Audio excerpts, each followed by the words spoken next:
Hello दोस्तों, once again a very welcome back to the new video, and in this video we are going to talk about the latest article on the first round completion for the engineering admission process। दोस्तों जैसा कि यहाँ पर आप अपने screen के ऊपर देख पा रहे होंगे कि ये जो आर्टिकल है आज के न्यूज़पेपर का है कि जहाँ पर ऑफिशियली फर्स्ट राउंड का एंडिंग है वो डिक्लेयर कर दिया गया है और इसके बाद यहाँ पर सेकेंड राउंड के लिए रजिस्ट्रेशन को फिर से एक बार ओपन कर दिया गया है। रजिस्ट्रेशन यहाँ पर आपके अपकमिंग 3 जुलाई तक चलने वाले हैं और इसमें आप यहाँ पर जो भी है रजिस्ट्रेशन वो फिर से कर सकते हैं। रजिस्ट्रेशन सिर्फ उसके लिए ही होने वाला है कि जिन लोगों ने इससे पहले रजिस्ट्रेशन नहीं किया था, अगर रजिस्ट्रेशन हो गया है और अगर यहाँ पर आप सेकेंडरी जो इम्प्रूवमेंट एग्जाम है अगर उसमें जा रहे हो तो फिर यहाँ पर रजिस्ट्रेशन की ज़रूरत नहीं है। लेट्स सी कि यहाँ पर आर्टिकल में क्या लिखा है। બાર સાયન્સના 8,000થી વધુ વિદ્યાર્થીઓના પ્રવેશનો સવાલ। બીજી વારની પરીક્ષાના પરિણામ પહેલા એન્જિનિયરિંગનો પ્રવેશનો પ્રથમ રાઉન્ડ પૂર્ણ। ધોરણ 12 સાયન્સમાં આ વખતે પ્રથમવાર 2 બોર્ડ પરીક્ષા લેવાઈ રહી છે। માર્ચ બોર્ડ પરીક્ષા પૂર્ણ થયા બાદ હાલ બીજી બોર્ડ પરીક્ષા ચાલી રહી છે અને આ 2 બોર્ડ પરીક્ષા સાથે સરકાર દ્વારા બેસ્ટ ઓફ 2ની સ્કીમ જાહેર કરવામાં આવી છે। એટલે કે વિદ્યાર્થીઓને 2 બોર્ડના પરીક્ષામાંથી જેમાં સારા માર્ક્સ આવ્યા હશે તેને કન્સિડર થશે। બોર્ડે પરીક્ષા 3જી સુધી અને એન્જિનિયરિંગમાં રજિસ્ટ્રેશન પણ 3જી સુધી। बेस्ट ऑफ 2ની स्कीम सार्थक થશે કે નહીં તે જોવાનું રહેશે। अब यहाँ पर दोस्तों सबसे पहली चीज़ तो यहाँ पर गवर्नमेंट ने ये जो स्कीम है पहली बार इंट्रोड्यूस की गई है कि जिसके अंदर यहाँ पर मार्च में हुई गई आपकी बोर्ड की एग्जाम में यहाँ पर जो भी आपके मार्क्स थे उसके सामने यहाँ पर अभी जो इम्प्रूवमेंट एग्जाम चल रहा है, अगर ये वाले एग्जाम में आपके ज़्यादा मार्क्स आते हैं तो वो वाले मार्क्स कंसिडर होंगे। अगर इन केस यहाँ पर इम्प्रूवमेंट एग्जाम में कम मार्क आए हैं तो आपके जो मार्क्स पहले थे मार्च की एग्जाम वाले वही मार्क्स यहाँ पर कंसिडर रहेंगे।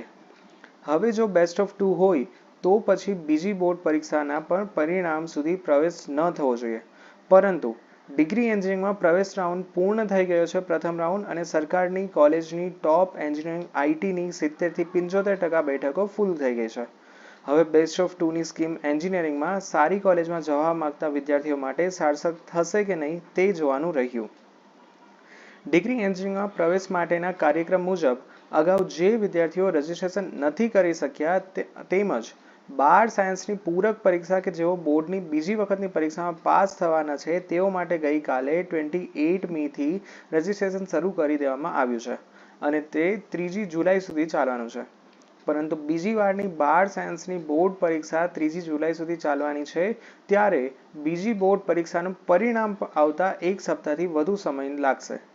ઉપરાંત આ બીજી વારની બોર્ડ પરીક્ષા પૂરક પરીક્ષામાં સાયન્સમાં 26,000થી વધુ વિદ્યાર્થીઓ છે અને 8,000થી વિદ્યાર્થીઓ તો અગાઉ પાસ છતાં સારા સ્કોર માટે ફરીથી પરીક્ષા આપી રહ્યા છે।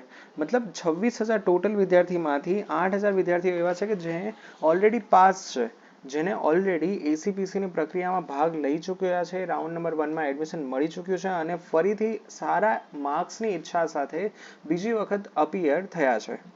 ગુજરાત બોર્ડ દ્વારા 12 સાયન્સમાં આ વર્ષે પ્રથમવાર તમામ વિષયની ફરીવાર પરીક્ષા લેવાઈ રહી છે અને બેસ્ટ ઓફ 2ની સ્કીમ જાહેર કરવામાં આવી છે। હવે બીજી વારની બોર્ડ પરીક્ષામાં અનેક વિદ્યાર્થીઓના માર્ક્સ વધે તો તેઓ ડિગ્રી એન્જિનિયરિંગના મેરિટમાં પણ આગળ જશે, પરંતુ બીજી બાજુ ડિગ્રી એન્જિનિયરિંગમાં પ્રથમ રાઉન્ડ પૂર્ણ થઈ ગયો છે અને 22,000થી વધુ બેઠકોમાં પ્રવેશ કન્ફર્મ થઈ ગયો છે। તેમજ સરકારી એન્જિનિયરિંગ કોલેજની ટોપ કોલેજ યુનિવર્સિટીમાં આઈટી સહિતની ડિમાન્ડિંગ બ્રાન્ચમાં 70થી 75% બેઠકો ભરાઈ ચૂકી છે।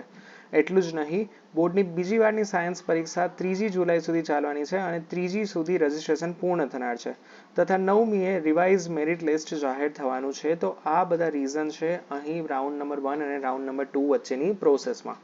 दोस्तों यहाँ पर अगर आपके पास इम्प्रूवमेंट एग्जाम में आप जा रहे हो तो फिर यहाँ पर रजिस्ट्रेशन करने की ज़रूरत नहीं है। ये ऑलरेडी एसीपीसी ने यहाँ पर क्लियर कर दिया है कि जो वेबसाइट के ऊपर ही यहाँ पर ऑफिशियल जो एडवर्टीजमेंट हुई है उसके अंदर भी आप वहाँ पर जाके चेक कर सकते हो। तो ये था पूरा का पूरा analysis about your round number 1 and upcoming process for the round number 2. So yeah, that's it for today's video. Thank you very much for watching this video. If you have any doubts, then ask me in the comment section. Thank you. Bye bye.